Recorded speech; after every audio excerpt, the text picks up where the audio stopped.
കുഞ്ഞിൻ്റെ വളർച്ചയിൽ വളരെയധികം പ്രധാനപ്പെട്ടതാണ് ആദ്യത്തെ 6 മാസങ്ങൾ. എന്നാൽ ഈ സമയത്ത് നമ്മൾ ശ്രദ്ധിക്കാതെ പോകുന്ന ചില ലക്ഷണങ്ങളും അതുകൊണ്ടുണ്ടായേക്കാവുന്ന അപകടങ്ങളും എന്തൊക്കെയെന്നതാണ് ഇന്നത്തെ വീഡിയോയിലെ ടോപ്പിക്. നമസ്കാരം, ഞാൻ ഡോക്ടർ ക്ഷേമ. ടൈനി ടമ്മീസ് എന്ന യൂട്യൂബ് ചാനലിലേക്ക് എല്ലാവർക്കും സ്വാഗതം. ചാനൽ ആദ്യമായി കാണുന്നവരാണെങ്കിൽ വീഡിയോ ലൈക്ക് ചെയ്യാനും ഷെയർ ചെയ്യാനും സബ്സ്ക്രൈബ് ചെയ്യാനും മറക്കരുത്. അപ്പോൾ നമുക്ക് വീഡിയോയിലേക്ക് കടക്കാം. ഒന്നാമത്തേത്, കുഞ്ഞ് എപ്പോഴും ഉറങ്ങുക, ക്ഷീണം, തളർച്ച ഇവയൊക്കെ കാണിക്കുക, ഉണരാനായിട്ടുള്ള ബുദ്ധിമുട്ട്, പാല് കുടിക്കാനും കുഞ്ഞ് ഉണരാത്തത്, ഇതൊക്കെ ഇൻഫെക്ഷൻ്റെ കാരണങ്ങളാവാം.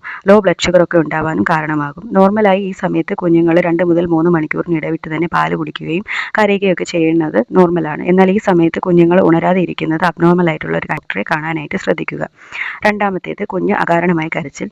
ന്യൂ ബോൺസിൽ കരച്ചിൽ നോർമലാണ്. എന്നാൽ നോൺ സ്റ്റോപ്പായി ഒത്തിരി ലൗഡായിട്ടുള്ള സൗണ്ടിൽ കുഞ്ഞ് എപ്പോഴും കരയുക, അതായത് പാല് കുടിച്ചിട്ടും കുഞ്ഞിനെ ഗ്യാസ് തട്ടിയിട്ടും ഡയപ്പറൊക്കെ ചേഞ്ച് ചെയ്തിട്ടും മറ്റുകളൊന്നും ഇല്ലാതെ തന്നെ കുഞ്ഞ് എപ്പോഴും കരഞ്ഞുകൊണ്ടിരിക്കുകയാണെങ്കിൽ ഇത് ഇൻഫെക്ഷൻ്റെ ഒക്കെ ലക്ഷണങ്ങളാവാം. ഇതും ഡോക്ടറെ കാണാനായിട്ട് ശ്രദ്ധിക്കേണ്ട ഒരു കണ്ടീഷനാണ്. മൂന്നാമത്തേത്, കുഞ്ഞുങ്ങളിൽ ഉണ്ടാകുന്ന ടെമ്പറേച്ചർ അല്ലെങ്കിൽ പനി. 2 മാസത്തിൽ താഴെയുള്ള കുഞ്ഞുങ്ങളിൽ 38 ഡിഗ്രിയിൽ അല്ലെങ്കിൽ 100.4 ഡിഗ്രി ഫാരൻഹീറ്റിൽ കൂടുതലാണ് പനി അല്ലെങ്കിൽ ചൂടെന്നെങ്കിൽ ഇത് ചിലപ്പോൾ സെപ്സിസ് അല്ലെങ്കിൽ മെനിഞ്ചൈറ്റിസിനൊക്കെ കാരണമാകാം. ഇത് ഡോക്ടറെ കാണേണ്ട അത്യാവശ്യമായിട്ടുള്ള ഒരു കണ്ടീഷനാണ്. നാലാമത്തേതാണ് ശ്വാസം എടുക്കാൻ കാണിക്കുന്ന ബുദ്ധിമുട്ട്. കുഞ്ഞുങ്ങൾ പെട്ടെന്ന് ശ്വസിക്കുമ്പോൾ അകാരണമായി ഗ്രണ്ടിങ് സൗണ്ട്, മൂക്കിൻ്റെ നോസ്ട്രിൽസ് ഒക്കെ എപ്പോഴും ഫ്ലെയർ ചെയ്തിരിക്കുക, നെഞ്ച് താഴുകയൊക്കെ ചെയ്യുക, ചുണ്ടിന് ചുറ്റും നാക്കിന് ചുറ്റുമൊക്കെ നീല നിറം, ഇതൊക്കെ ബ്രീത്തിങ് ഡിസ്ട്രസ്സിന് കാരണമാകാം. ഇതും ഡോക്ടറെ കാണേണ്ട കണ്ടീഷനാണ്. അഞ്ചാമത്തേത്, കുഞ്ഞുങ്ങളിൽ ഉണ്ടാകുന്ന ഛർദിൽ. ചെറിയ അളവിലൊക്കെ നമ്മൾ തട്ടുന്ന സമയത്ത് കുഞ്ഞിൻ്റെ വായിൽ നിന്ന് പാല് പോകുന്നത് നോർമലാണ്. ഇത് ഗ്യാസ് കാരണം അല്ലെങ്കിൽ ചിലപ്പോൾ കുഞ്ഞ് ഓവറായിട്ട് ഫീഡ് ചെയ്ത കാരണമൊക്കെ ഉണ്ടാവാം. എന്നാൽ വലിയ ഉച്ചത്തിൽ ഫോഴ്സ്ഫുള്ളായിട്ട് കുഞ്ഞ് ഛർദ്ദിക്കുക, മൂക്കിൽ നിന്നും വായിൽ നിന്നുമൊക്കെ ഒരുപാട് പാല് പോകുക, ഇതൊക്കെ ഇൻഫെക്ഷൻ അല്ലെങ്കിൽ ഇൻഡസ്റ്റൈനൽ ഒബ്സ്ട്രക്ഷൻ ഒക്കെ കാരണമാകാം. പച്ച നിറം അല്ലെങ്കിൽ നിറവ്യത്യാസമുള്ള വോമിറ്റിംഗ് ഒക്കെ കാണുന്നത് നോർമൽ അല്ലാത്ത ഒരു കാരണമാകാം. ഇത് ഡോക്ടറെ കാണാനായിട്ട് ശ്രദ്ധിക്കുക.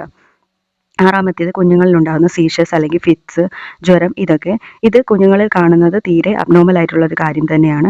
ഇതിൻ്റെ ലക്ഷണങ്ങൾ എന്തൊക്കെയെന്ന് നോക്കാം. ഒന്നാമത്തേത്, കുഞ്ഞിൻ്റെ ശരീരം ഭയങ്കരമായി സ്റ്റിഫ് ആകുക, കുഞ്ഞ് ഒരു സ്ഥലത്തേക്ക് തന്നെ പോയിന്റ് ചെയ്ത് നോക്കിയിരിക്കുക, കുഞ്ഞിൻ്റെ ചുണ്ടുകളിലുള്ള വ്യത്യാസം, കണ്ണിൻ്റെ അനക്കം നിലയ്ക്കുക, അബ്നോർമൽ ആയിട്ടുള്ള ബോഡി മൂവ്മെൻറ്റ്സ് കാണിക്കുക, ഇതൊക്കെ ശ്രദ്ധിക്കേണ്ടതും കുഞ്ഞിനെ ഡോക്ടറെ കാണിക്കേണ്ടതുമായിട്ടുള്ള കണ്ടീഷനാണ്.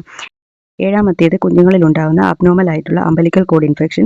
അംബലിക്കൽ കോഡ് ഇൻഫെക്ഷൻ എന്ന് പറയുന്നത് നോർമൽ ആയിട്ടുള്ള ഒരു കാര്യമല്ല. കാരണം 5 മുതൽ 6 ദിവസത്തിനുള്ളിൽ തന്നെ കുഞ്ഞിൻ്റെ പൊക്കിൾ കൊടി ഡ്രൈ ആയി കൊഴിഞ്ഞു പോകുന്നതാണ് നോർമൽ.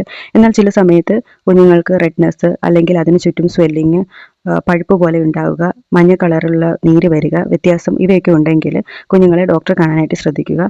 എപ്പോഴും കുഞ്ഞിൻ്റെ അംബലിക്കൽ കോഡ് വൃത്തിയായും ക്ലീനായും ഹൈജീനിക്കായും ക്ലീൻ ചെയ്യാനും ഡ്രൈ ആയിട്ടുള്ള കോട്ടൺ തുണി മാത്രം ഉപയോഗിച്ച് ക്ലീൻ ചെയ്യാനും എപ്പോഴും നനവില്ലാതെ ശ്രദ്ധിക്കാനും നോക്കേണ്ടത് അത്യാവശ്യമാണ്. ഇല്ലെങ്കിൽ ഇൻഫെക്ഷൻ വരാനും കുഞ്ഞുങ്ങൾക്ക് ബുദ്ധിമുട്ടുണ്ടാകുന്ന സാധ്യതയുണ്ട്. ഇത് ഡോക്ടറെ കാണേണ്ട കണ്ടീഷനാണ്. എട്ടാമത്തേത്, കുഞ്ഞുങ്ങളുടെ ശരീരത്തിൽ ഉണ്ടാകുന്ന നിറവ്യത്യാസം. യെല്ലോയിഷ് ആയിട്ടുള്ള കളർ അല്ലെങ്കിൽ മഞ്ഞ നിറമൊക്കെ ശരീരത്തിൽ ഉണ്ടാകുന്നത് ജോണ്ടിസിൻ്റെ ലക്ഷണമാണ്. ഇത് ഡോക്ടറെ കാണാനായിട്ട് ശ്രദ്ധിക്കണം. രണ്ടാമത്തേത്, നീല നിറം അല്ലെങ്കിൽ മങ്ങിയ നിറം ചുണ്ടിനും കൈകൾക്കും ഒക്കെ വരുന്നത്. ഇത് ഓക്സിജൻ കുറയുന്ന സിറ്റുവേഷനാണ്. ഇതും ഡോക്ടറെ കാണേണ്ട ഒരു അവസ്ഥ തന്നെയാണ്. മൂന്നാമത്തേത്, പച്ച നിറം. ഇത് ബ്ലഡിൻ്റെ സർക്കുലേഷൻ കുറയുന്നത് കൊണ്ടുണ്ടാകുന്ന ഒരു സാഹചര്യമാണ്. ഇതും ഡോക്ടറെ കാണാനായിട്ട് ശ്രദ്ധിക്കുക. കുഞ്ഞിൻ്റെ യൂറിനും സ്റ്റൂളിലും ഉണ്ടാകുന്ന വ്യത്യാസം. നോർമലി ഈ സമയത്ത് കുഞ്ഞുങ്ങൾ 6 മുതൽ 8 തവണ വരെ മൂത്രം ഒഴിക്കുകയും ഡയപ്പർ ചേഞ്ച് ചെയ്യുകയും ഒക്കെ സ്വാഭാവികമാണ്. എന്നാൽ ഡീഹൈഡ്രേഷൻ ഉള്ള കുഞ്ഞുങ്ങളിൽ അല്ലെങ്കിൽ വേണ്ടത്ര പാല് ലഭിക്കാത്ത കുഞ്ഞുങ്ങളിൽ ചില സമയത്ത് മൂത്രത്തിൻ്റെ എണ്ണം കുറയുകയും മൂത്രം പോകുന്ന സമയത്ത് ഒരുപാട് കോൺസെൻട്രേറ്റഡ് ആയി യെല്ലോയിഷ് ആയിട്ടുള്ള നിറത്തിൽ പോവുകയും നിറവ്യത്യാസം, കുഞ്ഞുങ്ങളുടെ മൂത്രത്തിന് സ്മെല്ല്, ഇവയൊക്കെ ഉണ്ടാകുന്നത് അബ്നോർമലാണ്. അതുപോലെ തന്നെ സ്റ്റൂളിൻ്റെ കാര്യത്തിലും കുഞ്ഞ് 5 മുതൽ 6 ദിവസത്തിനുള്ളിൽ തന്നെ സ്റ്റൂൾ പാസ് ചെയ്യുന്നതാണ് നോർമൽ.